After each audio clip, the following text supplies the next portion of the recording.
Quem está por aqui, direto de Sumaré, São Paulo, é o contador Sandrival Matos, que vai nos ajudar a entender um pouco melhor, desenrolar o que a gente chama de abacaxi, não é, Sandrival? O que é malha fina exatamente? E conta pra gente, o que a gente pode chamar de pendência, que a Receita Federal está lá investigando, está olhando na vida do cidadão. Bem-vindo.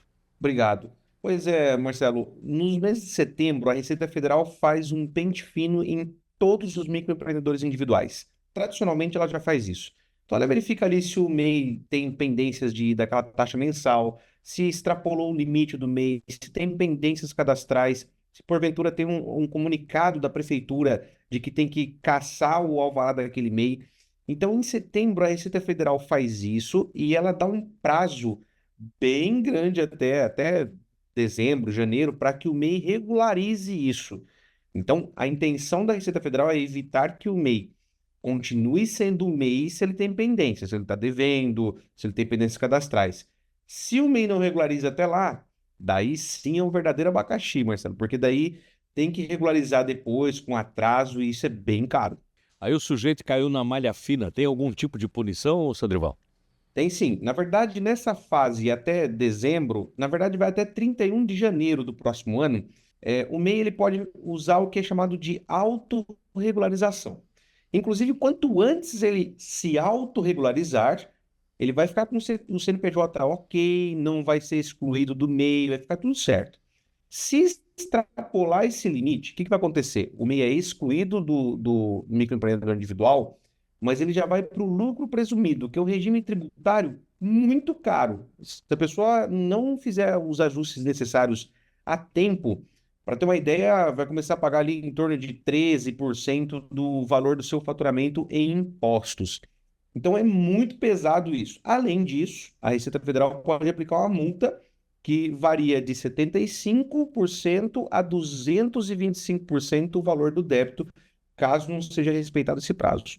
Mas quem está acompanhando o programa agora fica naquela dúvida. Poxa vida, se eu cair na malha fina, de repente tem essas questões todas aí que o Sandrival está explicando, e eu não poderia, por exemplo, reativar o MEI? É possível voltar à condição de microempreendedor? Não. Sim, por isso é importante regularizar antes de 31 de janeiro.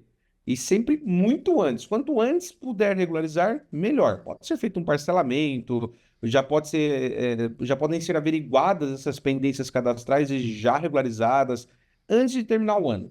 Isso é o mais sadio, porque daí sim ele não vai nem perder a condição de MEI. Caso ele deixe isso para janeiro, é possível, então, regularizar durante o mês de janeiro e até 31 de janeiro pedir novamente a opção pelo CIMEI, que é o sistema onde o MEI está inserido. Bom, você comentou ainda há pouco que tem umas multas aí com percentuais assim que são pesados, né? Mas tem uma outra dúvida que ocorre bastante. Acontece do empresário, de repente, caiu na malha fina, desanima e acaba meio que abandonando o negócio, aí depois ele senta lá para resolver com o governo ou não? É bem comum, Marcelo, e é até triste de ver isso, porque às vezes o microempreendedor ele está conseguindo obter um faturamento, ele está dando certo.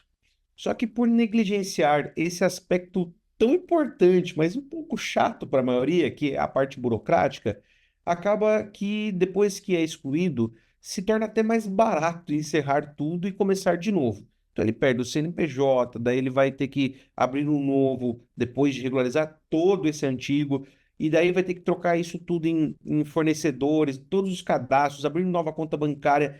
Então, realmente, eu já vi muitos microempreendedores resolverem desistir nesse momento. Então, o mais sadio é realmente evitar que isso aconteça, cumprindo esse prazo que não é pequeno, né? Vejamos, de setembro até dezembro, nós temos ali praticamente 4 meses inteiros que o microempreendedor pode verificar isso com o auxílio de um contador e resolver a situação do seu CNPJ. Sandrival, mas o certo é que assim, ó, um microempreendedor individual, ele tem inúmeras tarefas que são obrigatórias dentro do próprio negócio, né? Mas é o tipo da Constituição que é fácil. Basta um pouco de boa vontade e de planejamento justamente para não perder prazos, né? E está sempre verificando com o contador o que é necessário fazer ajuste, o que precisa pagar, enfim, e manter essa Constituição em dia. Dá para ele ficar um bom tempo trabalhando assim e até depois ele buscar um crescimento maior, né? Sim, sem dúvidas. E, na verdade, o microempreendedor, ele não está obrigado a ter uma contabilidade, um contador no seu CNPJ, mas ele pode ter o auxílio de um contador sempre que necessário. Inclusive, alguns serviços, por convênio com o Ministério da Economia, são até gratuitos para microempreendedor individual através de alguns escritórios de contabilidade. E por mais que tenha que às vezes pagar uma consultoria, não é nada muito caro para que ele possa andar na linha regular e não sofrer essas penalidades que são muito altas. Melhor coisa do mundo em alguns momentos, sabe qual é, ô Sandrival? Conversar com um contador, não é? Obrigado, Sem dúvida querido. alguma. Sou bem suspeito, mas eu recomendo muito. Eu que agradeço. Bem-vindo sempre aqui do Salto. Um abraço. Um abraço.